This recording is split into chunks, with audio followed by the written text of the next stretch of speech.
Broadcasting System presents a thrilling new adventure series starring Dick Powell.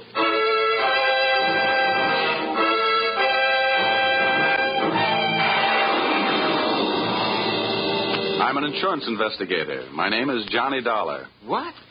You heard me, Johnny Dollar, and I can pad an expense account with the best of them.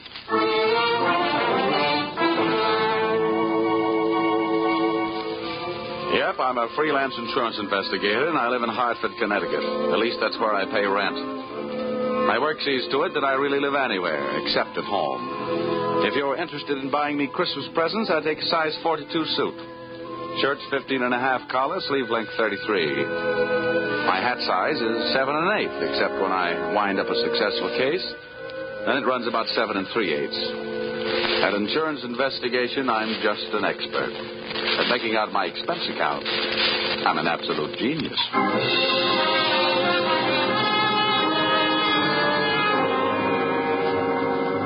Expense account, submitted by investigator Johnny Dollar to Home Office, East Coast Underwriters, Terminal Building, Hartford, Connecticut. Attention, Austin Farnsworth, General Manager. The following is an accounting of my expenditures in the investigation of Milford Brooks III for your company. Expense account item 1. Cab fare to your office in answer to your original call, 75 cents. Tip to driver, $1. Expense account item 2. Shoe shine, 25 cents. You'll remember I got my shoes scuffed when I unsuspectingly walked into your private office. Milford! No, you must not, my boy. Wait, Hans. Dollar! Get you away from that window. Don't you jump. No, you don't. Let go of me. Let go of me, you fool. No. There are better ways of making a big splash in life. Get away, you... Well, nice try, Sonny. Now pay attention to teacher. I didn't know I had it in me. Oh, goodness gracious, Dollar. Did you have to hit him so hard? I hope you haven't killed him. He isn't too strong, you know. Don't worry. There. Now, Mr. Farnsworth, would you mind telling me on whose head have I the dubious pleasure to be sitting? That, sir, is Milford Brooks III. His policy with this company is in the amount of $2 million. Wow. Yes. And the boy seems bent on committing suicide. Dollar, I want you to stop him. What do you want me to do? Threaten him with death? Anything. The conditions of his policy are such that we would be forced to meet with the claim in the event of his suicide. Oh, I say, Dollar, sitting on his head that way, aren't you in danger of smothering the boy? Smothering him doesn't worry me, but these crew haircuts don't make very comfortable cushions. I'll move down a little. Now, there. Okay. So far, I know this kid is insured for $2 million and that his policy pays off on suicide. What else? 1/2 hour ago, Milford Brooks walked into this office and changed the beneficiary in his policy. Then, sir, he proceeded to demand, not request, mind you, but demand a loan of $500,000. Quite a touch. When I explained to him that there were no provisions for a loan in his policy, he threatened suicide. Which would cost you $2 million. So all we have to do is keep him alive, huh? And he's managed to make that no small problem. His choice of a new beneficiary is downright frightening. One of the most notorious gamblers in the East. His name is Hatcher, Harold Hatcher. Ouch. Oh, do you know him? Sure. That kid's been a post office pinup boy for a lot of years. Well, that's the situation. I'm engaging you to protect Milford Brooks' future. Dollar, I want you to protect the boy. Give him something to live for. You know, an interest in life. An interest in life? Well, let's see. I know here. This should help. What's that you got there? Well, it's what's commonly referred to in the more successful of bachelor circles as my little black book. Oh. Well, now, let's see. Ruby? No. Her favorite expression is drop dead. Bernadine? No. She'd be the new beneficiary by midnight. Oh, dear. Now, here. Here's the one, Butter. Say, Farnsworth, would you mind passing me that phone? The one with the long cord? Oh, no. Lie still, Buster. My little friend here is showing signs of life. Here you are. Maybe you should let him breathe a bit more. Don't worry. He'll be all right. Hello. Oh, hello. I want to call New York. Yeah. Hudson, 24292. Dollar, you're not thinking of taking this boy to New York, are you? Well, I'm going there myself. You want me to keep an eye on him, don't you? Now, don't fret, Farnsworth. All is not lost. You do worry me, sitting on his chest that way. Hello? Hello, Butter? This is Johnny. Yeah, I'll be in town tonight. I want to see you. And look, here's what I want you to do. Yes, it's all right to say over the telephone. Now, I want you to reserve a table at the hatchery in my name for 10 o'clock tonight. Will you do that? Okay. I'll see you at your apartment in a few hours. But, honey, I can't make it any earlier. I'm sitting up on a sick friend. Okay, goodbye. I'm not sure that I agree with your methods. Huh? Ow! What's the matter? Did he hit you? Hit me? He bit me.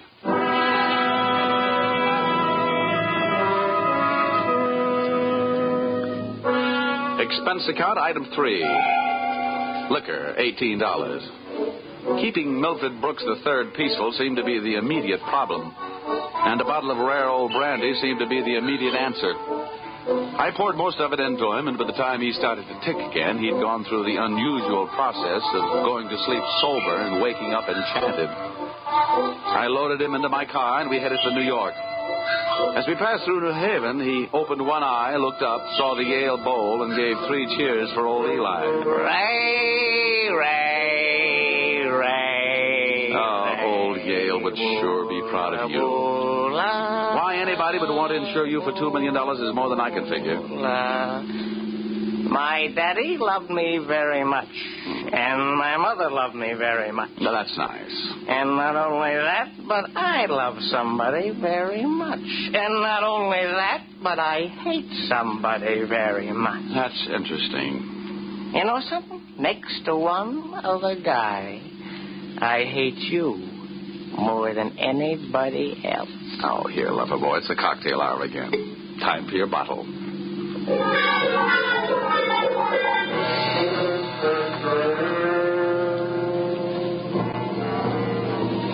Rolling along the Merritt Parkway, I felt very much alone with my thoughts. And believe me, they weren't very pleasant company. The way it stacked up for me, Brooks had built up a fat gambling debt with Harold Hatcher and had been forced into making him his beneficiary.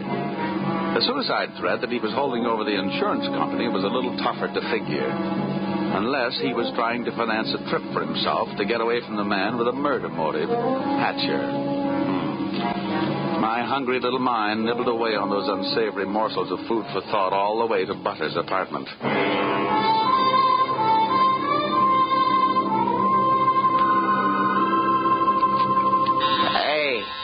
Hey, where are you taking me?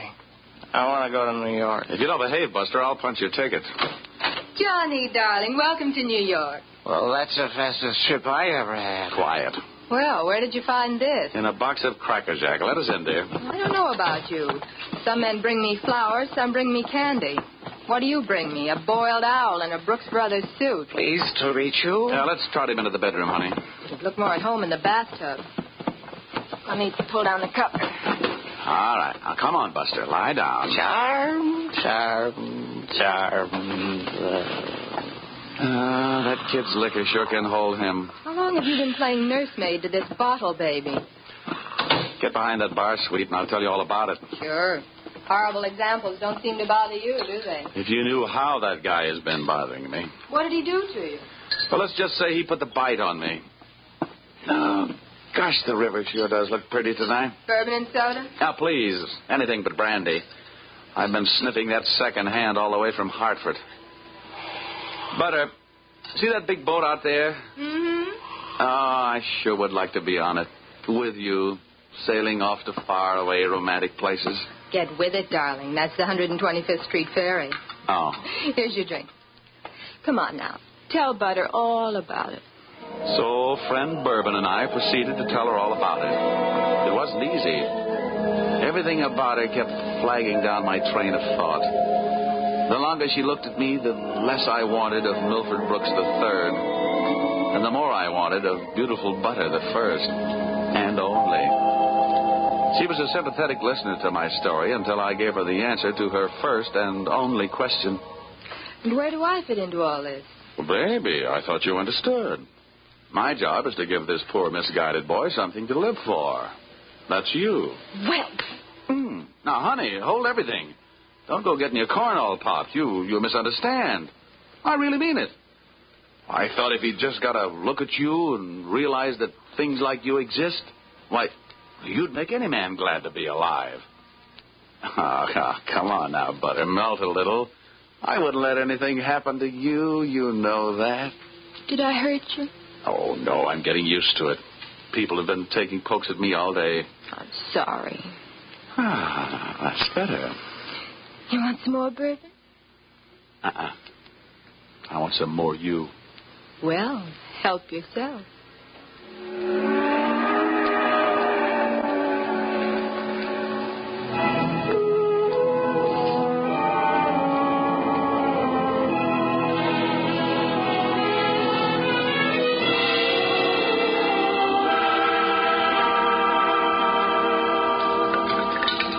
Honey, it's getting late. Let's make this the last drink. What time is it?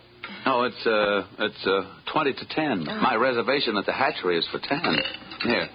Thanks. Cigarette? Oh, empty. Some more out in the other room. I'll get them. I'd love to get you on a slow boat to China. Johnny! Oh, I'm coming. He's gone. What? Well, he can't be. But he is. The window's wide open. Oh, the fire escape. What a smart guy I am. Trading 3 drinks of bourbon for $2 million on the hoof. Oh, that's the biggest bar check I ever picked up.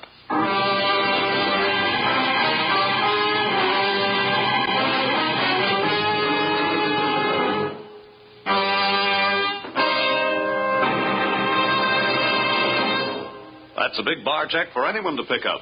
As a matter of fact, it's a bigger bar check than you've ever heard of anyone picking up before. And that should give you an idea of what to expect in the second act as you follow this new CBS series starring Dick Powell in the title role, yours truly, Johnny Dollar.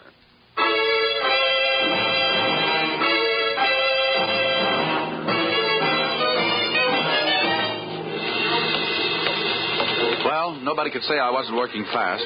I'd only been in town for an hour, and I'd already succeeded in losing Milford Brooks III. I spent another hour of his all-too-short life expectancy unsuccessfully shaking down the neighborhood for him. And then, feeling very much like a bloodhound that had flunked his sniffing exam, I went back to Butter's apartment.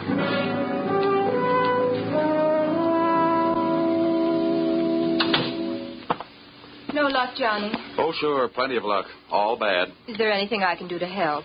A kiss for luck. What are you going to do? Nothing. Just a little phone call.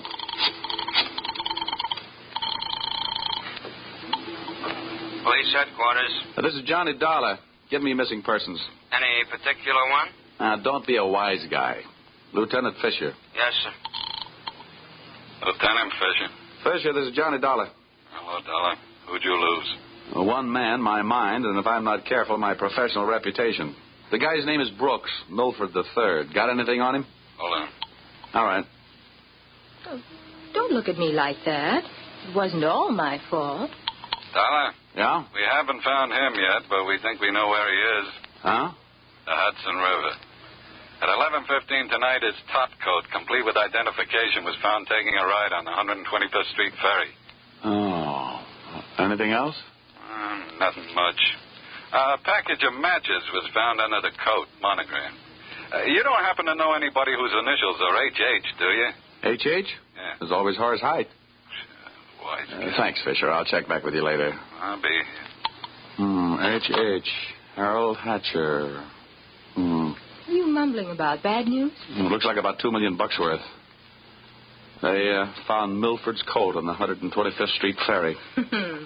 You and your faraway romantic places. Very funny. I'll see you later, honey, and maybe about 11.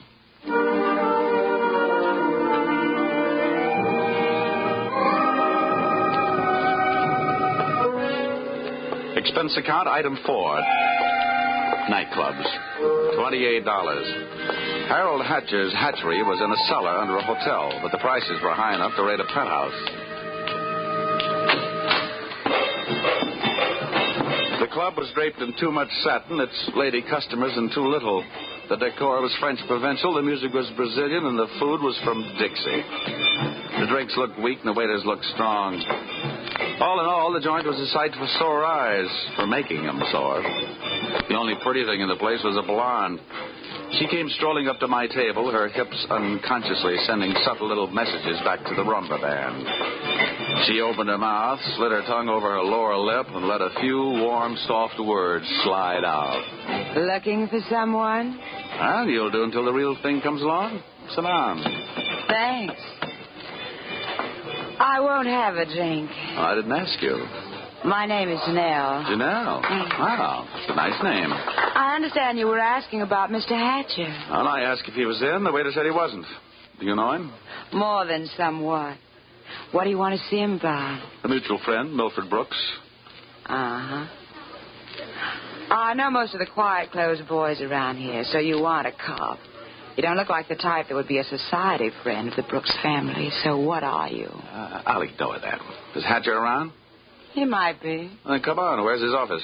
The top of those stairs. Can I expect any trouble getting in?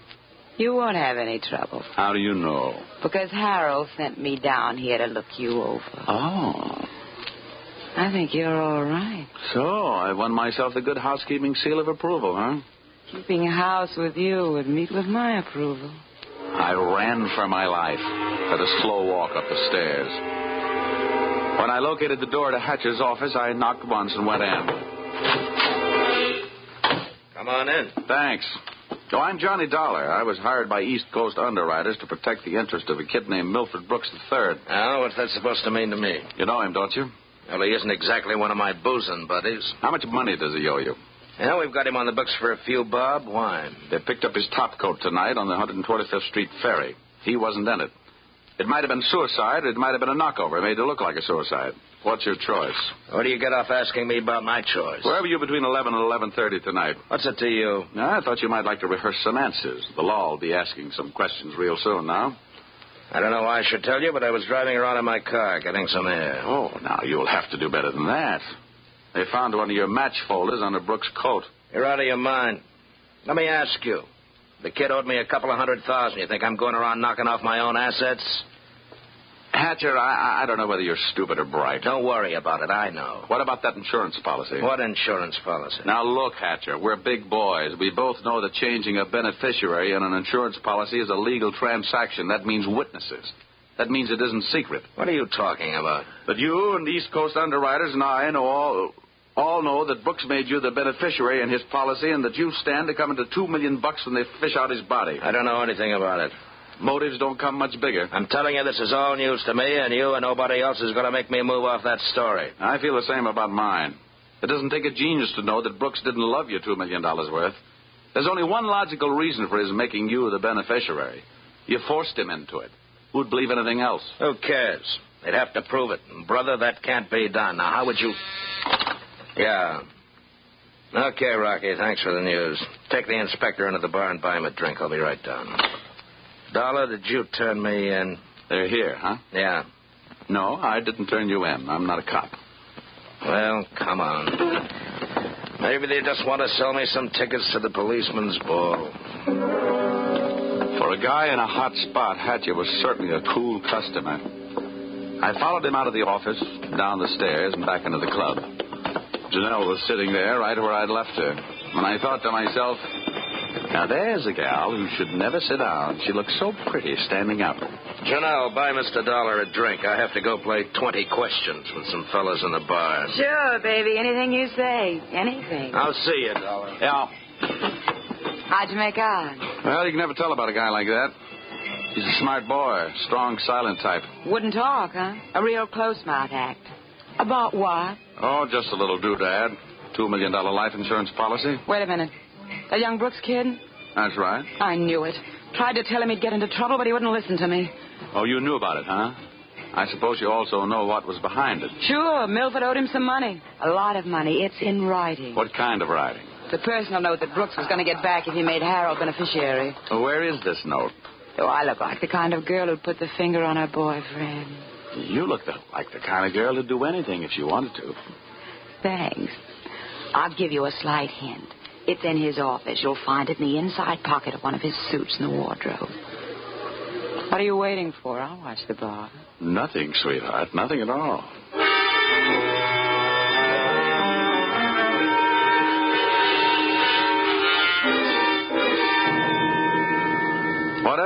reasons, Mr. Harold Hatcher's little female playmate was trying awful hard to send him up on a murder rap. And I was going to try awful hard not to let her down. Back in Hatcher's office, I found myself alone in a room with a telephone. And being a guy who can never resist a free call, I unleashed the magic wonders of the AT&T.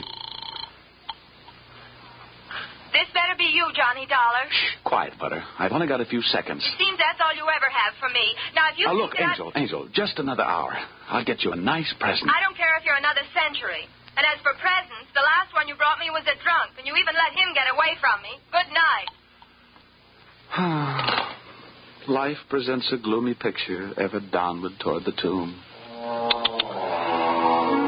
Having wasted those few precious moments of an already misspent youth, I decided I'd get on my pony before Mr. Hatcher showed up. I found Milford Brooks' personal note in one of Hatcher's suits, all right.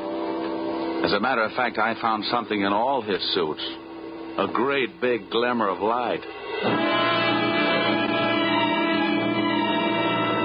Expense account, item 5. Taxi fare, $10. I left the office in a hurry, Janelle at her table and Hatcher at his bar. I got out of the club and into a taxi parked a half block down the street. There, I waited until my favorite suspect left the hatchery and piled into another cab, and off we went. On a chase that would have made Ben-Hur look like a plowing bee.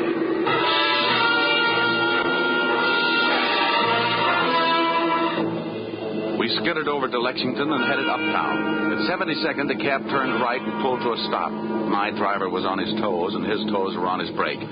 We stopped, too, half a block behind. You want us to wait, huh? No, here you are. Keep the change.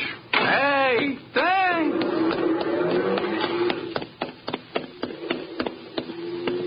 It was a garage that belonged to a residence on the parallel street a block away. The living quarters upstairs were dark enough to look interesting. I indulged in a bit of genteel breaking and entering. Entering that old barn didn't take much breaking. I crept up the stairs. It sounded like they were left over from an old ghost story. And so did the first voice I heard when I stopped halfway up. We've got to be careful, especially about that Johnny Dollar. Are you sure he didn't follow you? That voice sounded awfully dry to be coming from a guy who supposedly had spent most of the night snoozing in the bottom of the Hudson River. It was Milford Brooks III. Get up on your feet, Brooks. But now, wait a minute, I started this thing slugging you, and I might as well finish it the same way. Leave him alone. Now, pull in the claws, Angel. And sit on his lap. You hard-footed. I'll kill you. Get off of me. I should have known better than to get mixed up with a low-class female like you. Why, you punk. Now, hold it. We pushed the lady around enough, Brooks. Tell me to be careful, will you? Why didn't you think of that before you led him here? Wipe your nose, little boy. Now, don't you go getting fat-headed, gorgeous. I'm only interested in one thing. Saving the insurance company $2 million. And, Buster, I think you've done it for me. Dollar, This is insurance fraud. It has been ever since you put on that fake suicide attempt. Trying to extort $500,000 out of the company. Dollar, wait a minute. Now, come on. We're leaving. You heard him, Dollar. Harold. Hatcher. He said, wait a minute. He wants to talk. Yeah, everybody wants to get in on the act. How did you get here? When the police in this town think maybe a guy's jumped off a ferry boat and nobody's seen him do it, they check the counters on the turnstiles at each end. In the case of Brooks, as many people got off that boat as got on. Well, it makes sense. They'd hardly hold the guy because somebody lost a topcoat. How did you know we were here? You know me, baby. You never go any place I don't know about. Okay, Brooks, you felt like talking. Now I feel like listening. Get it up. Well, I don't know what you mean. I know what you mean, Hatcher. One, he gave you a big, fat $2 million motive for murder. And two, he did his best to make it look like you did murder him with that broken-down match cover plant on the ferry boat. It's just that simple. And you, baby? Harold, please. You put him up to it, didn't you, you cheap little muscler? Trying to get rid of me, will you? No, Harold. Now, calm down, Hatcher. You don't need any gun around here. They're tame. Well, maybe I'm not. Since so many people have gone to so much trouble to hand me a nice, easy way to make $2 million, maybe I'll just go ahead and make it. I'll show these amateurs how these things are really done. Come on, Brooks. How'd you like to go for a nice, cool, half a ferry boat ride? No, Hatcher. No. Look, it's her fault. I'll give you anything you want. You're wrong, sonny boy. You're going to give me everything. No. No. You can't. Let me out of here! Brooks bolted for the door. Hatcher snapped a shot at him. And I hit Hatcher with a do-or-die tackle from behind. The gun flew out of his hand. No, you don't. I beat him to it and swung it straight into his skull.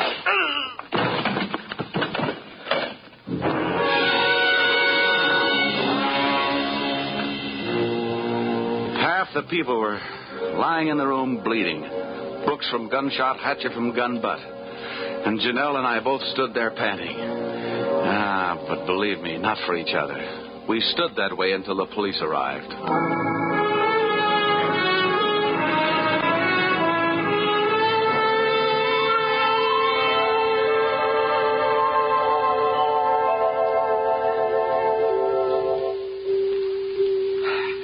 Dollar, it's beyond me. I sent you out to protect the life of a very important policyholder, and now where are we? Standing in a hospital corridor, worrying about whether he's going to live or die. As far as I'm concerned, Mr. Farnsworth, you're only half right. I'm just standing in a hospital corridor. Dollar, you're heartless. If you'd been bitten where he bit me, you wouldn't care if you'd lived or died either. I'm getting out of here. Well, where are you going? It'll be explained in my expense account under miscellaneous expense. Now, don't fall over when you come to an item for $318. $318? For what? Not for what, Farnsworth? For whom?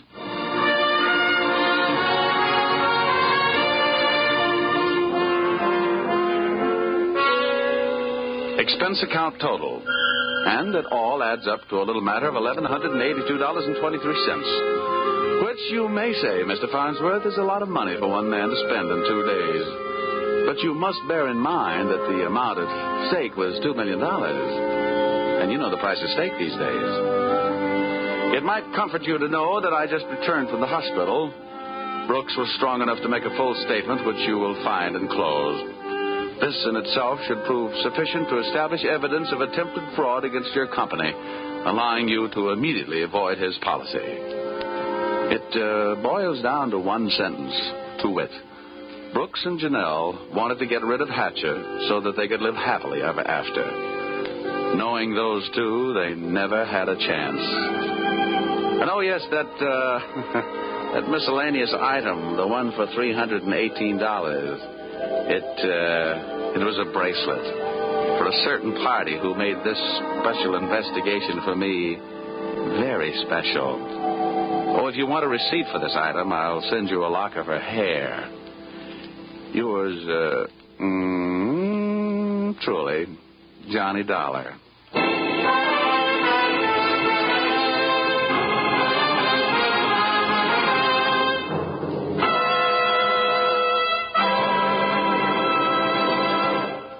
So, with the final signature on his expense account, Dick Powell as Johnny Dollar has just closed the books on his first adventure in this new CBS series.